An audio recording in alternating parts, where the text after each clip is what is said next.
what I always recommend is any woman in their early 40s should get a baseline blood panel. What do your hormones look like? What do all of these, like your cholesterol, what is a baseline for you, so that you then can track it?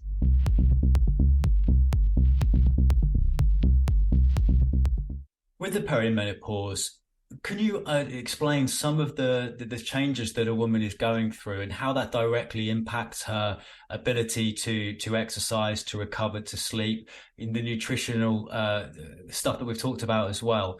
What are the main things that are going on that somebody who's entering that stage, or the partner of somebody who's entering that stage, really needs to know?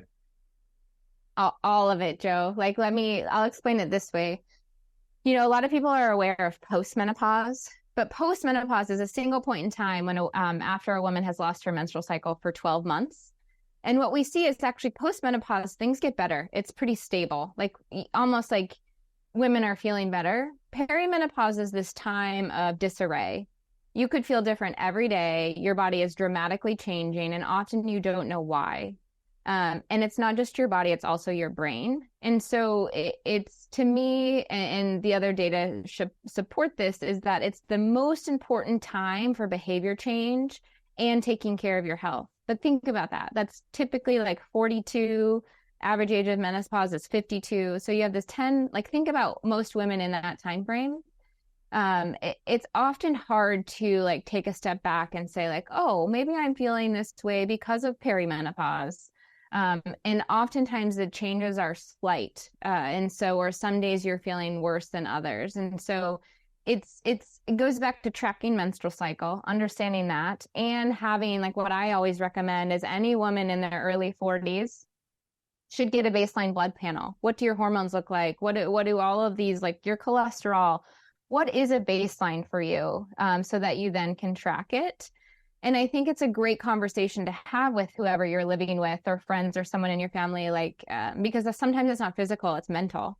I'm having more anxiety or depression, or, a term out there is brain fog.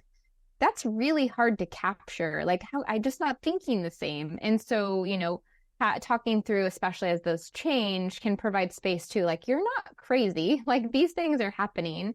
And that's why I also love some nutritional things. I think that there's a huge potential impact of nootropics in this age range to target some of those mental health changes, which are really hard to capture, and for women to realize, oh, actually, I'm not crazy. There's things happening, and what are some things that I can do to help, which then directly impact my energy, my sleep, my ability to do anything for myself, and to exercise.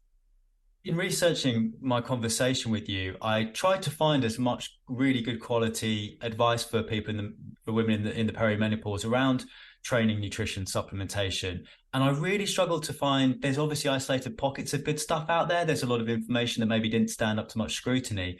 Dr. Smith-Ryan, why do you think there is a dearth of quality information for such a huge issue that affects 50% of the population? And then following on from that, what are the big stones in terms of training, nutrition, and other strategies that a woman going through this could look to employ to try and make herself feel better?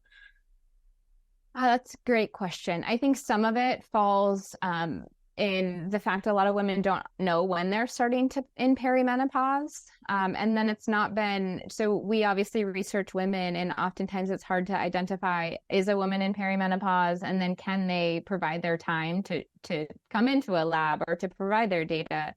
But then you're right, there's not a lot of information out there because we don't have a lot of data to provide that information. Hopefully that's changing. And then as far as key takeaways for these women, it really goes, I would say, first and foremost, prioritize yourself. And what I mean by that is it will matter more. So make the time for exercise, even if it's a short, heavy resistance training. If you don't know how to do it, pay for someone that will help you. I would invest in your dietary intake. It doesn't have to be anything crazy and cost a lot of money, but making some small changes. And a lot of it, it's easy as a woman to say oh, I'm just going to skip lunch today, or, I'm going to feed everyone else, but it's prioritizing you and prioritizing what you're eating and how you're taking care of your body, because that will absolutely directly impact your health.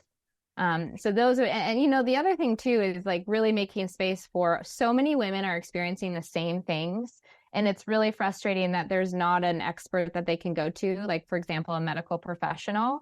But I would say, like, keep searching. There are some out there, and asking more questions, so that some of this, so that they can find answers, opposed to like, sometimes it's frustrating, you know, no one has the answers, or where do I go? But I think there's more of that coming now, of like, oh, here, go to this endocrinologist, or your gynecologist might have more information. So kind of pushing that, like not just giving up or letting, I guess, taking some ownership in your health.